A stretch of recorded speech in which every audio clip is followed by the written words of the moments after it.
Hello and welcome to the AIM Leadership Lunch and Learn series. We have gotten wonderful feedback that this topic is timely and relevant. A lot of people feel like they are spending a lot of time in meetings, more time in meetings than they necessarily want. So we are excited to have you here today. I am thrilled to have you all here. I'm looking forward to this conversation. I, like many of you, spend a wealth of time in meetings, and I'm excited to figure out how we can start to optimize and engage.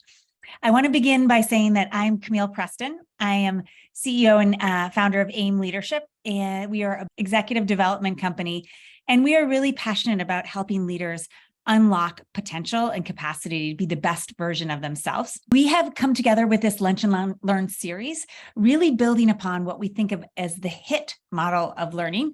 Just like you might go to the gym and do a high intensity interval training course, we are passionate about doing high intensity interval thinking in a short bit of time so that you can pop back into your days and walk away with some ideas for how you can turn ideas into action. When we think about learning and when we think about leadership development, we often find ourselves in an iterative process where we are moving in a cycle where we first are about shining awareness, building awareness on new capabilities, new insights, new perspectives.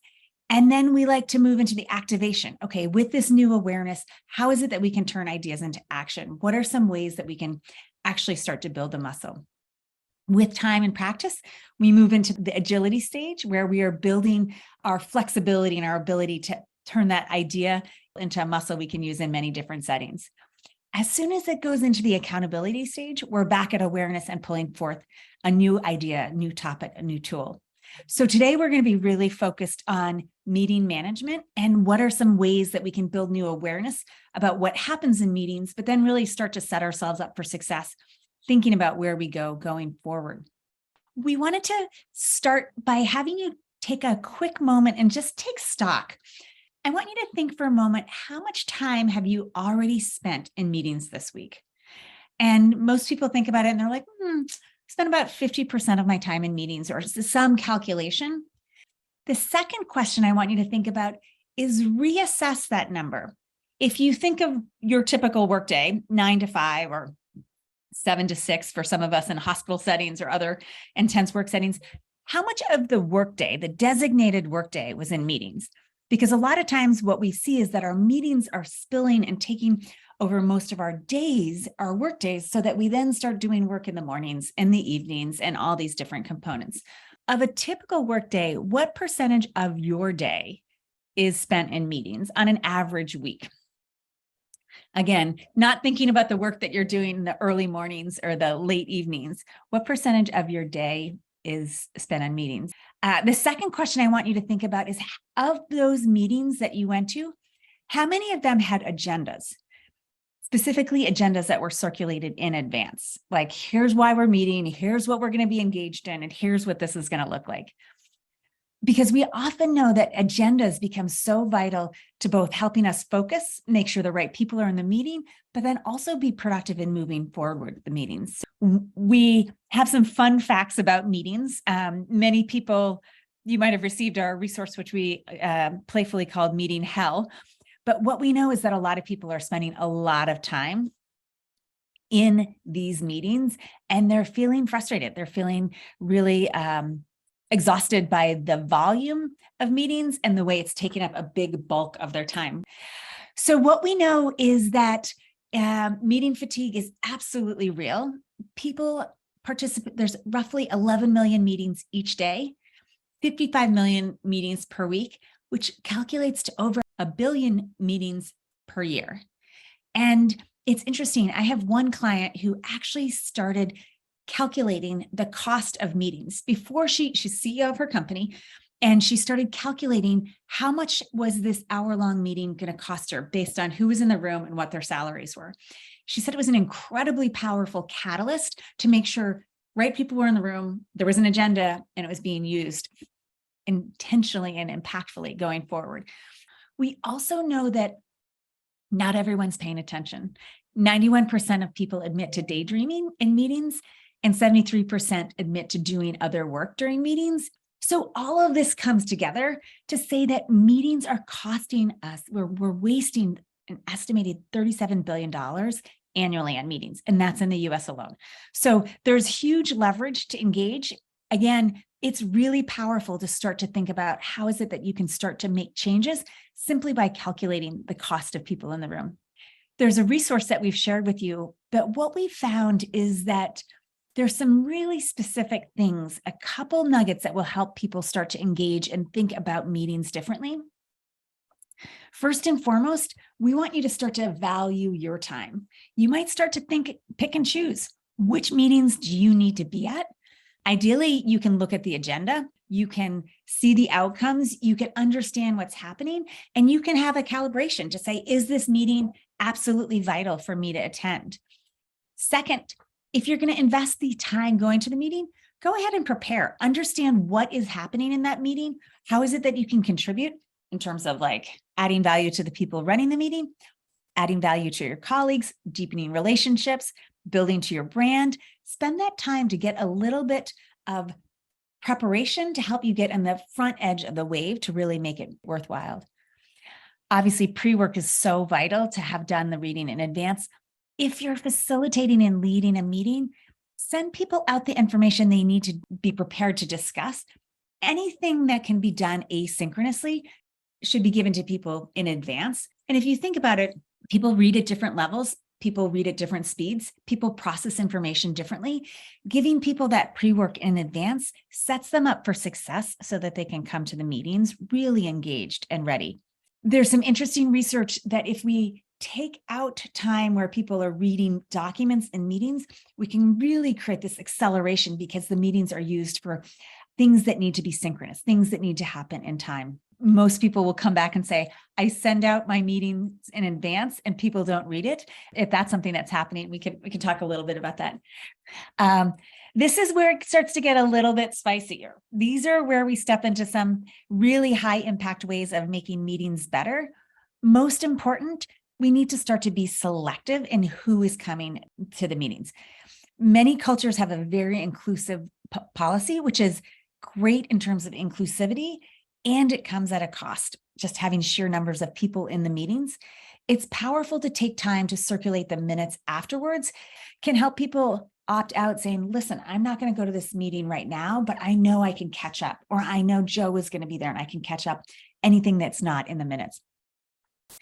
When we see the best meetings happening, they are actually crafted where people are using that time to struggle purposely. They are using that time to engage with each other, to have deepening relationships, to be moving the ball forward. Meetings should not be report out easy peasy conversations. They should be a place where you're doing actual real work. And the last part of this component is really starting to think about how is it that you take a meeting and start to wrap the agenda with 5 or 10 minutes before things are left and start to take notes or record what happened. What was accomplished? Who is in attendance? What are the action items? What's the next step? And so each of those are absolutely vital in terms of moving us forward. So when you think of those 6 core steps in your workplace, who is actually seeing people come prepared with agendas?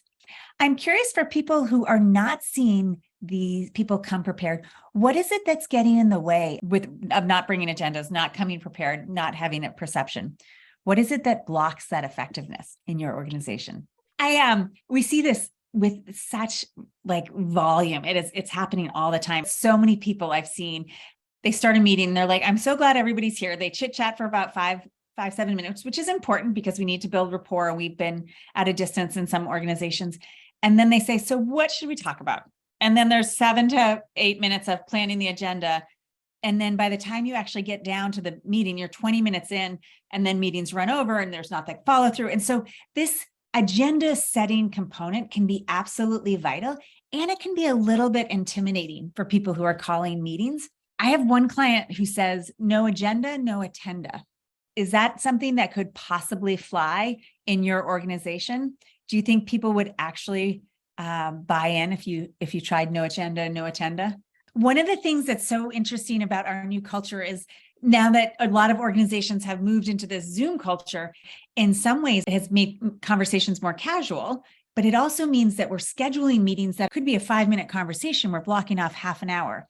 And so all of a sudden we look at our calendar sometimes and it's blocked for the entire day, 30-minute conversations. And yet we often don't necessarily have the opportunity to calibrate if those are important versus a walk-by conversation.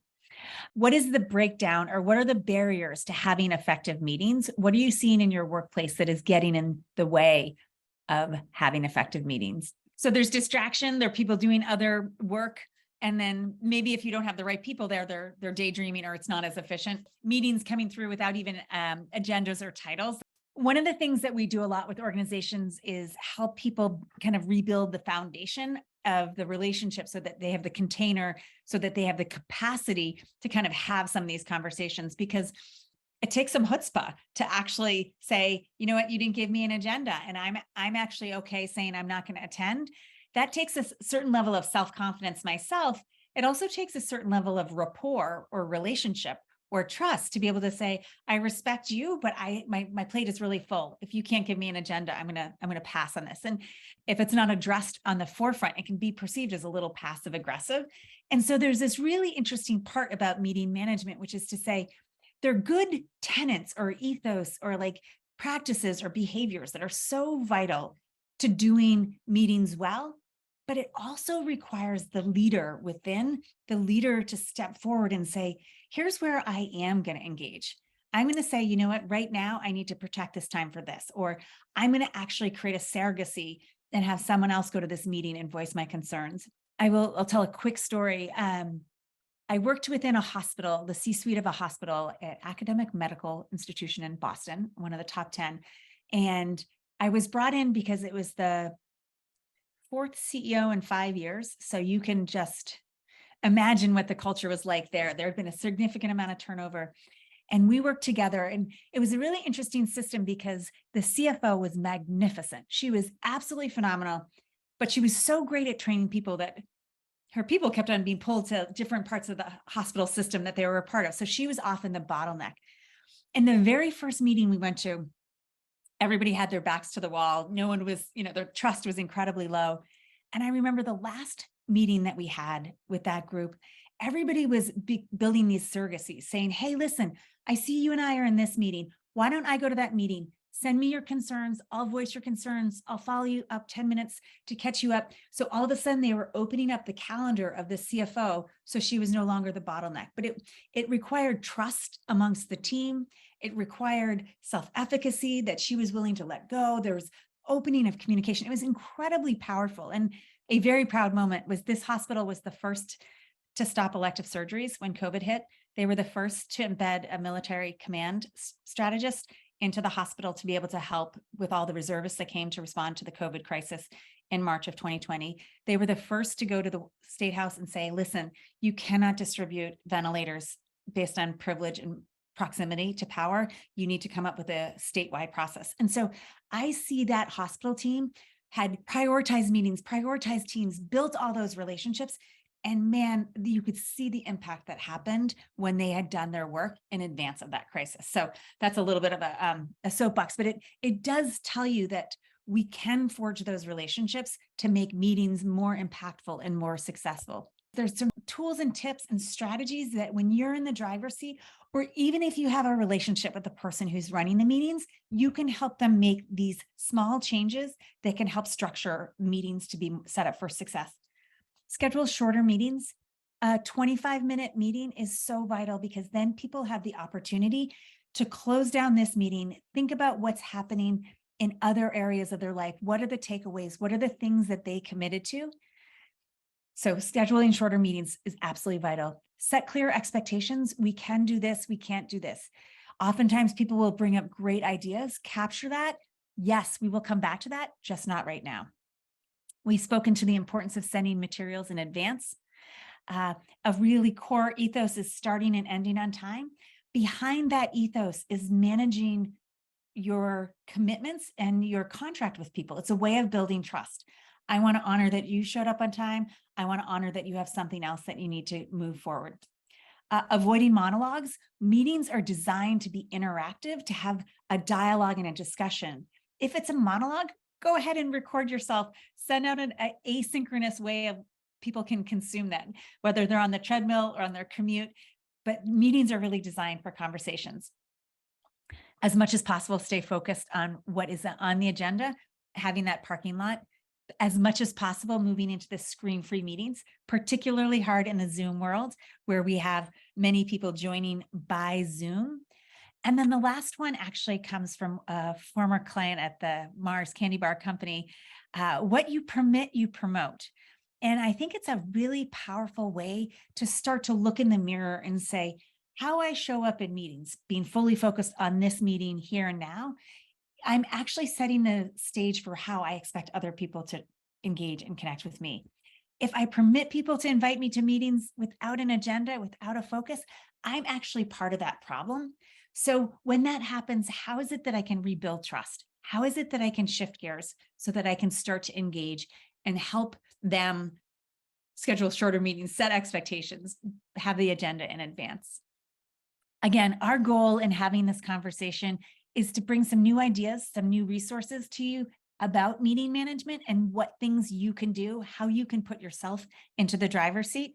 So that's part awareness. And now we step into the activation mode.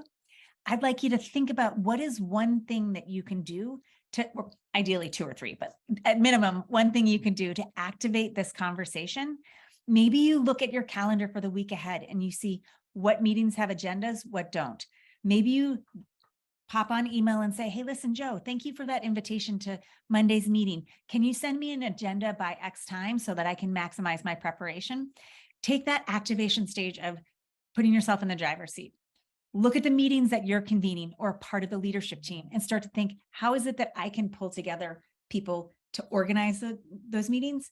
If you have 10 people in the meeting, you might spend 2 hours of your time preparing, but you're actually going to gain so much more momentum. Having invested that time, that meeting is going to be so much more effective for the vast majority of people involved. If you like this type of HIT learning, high intensity interval training, we have a deep dive launching in March. This is a way that you can come together for an hour-long conversation once a week, learning about trust, accelerating growth, managing change, managing complexity.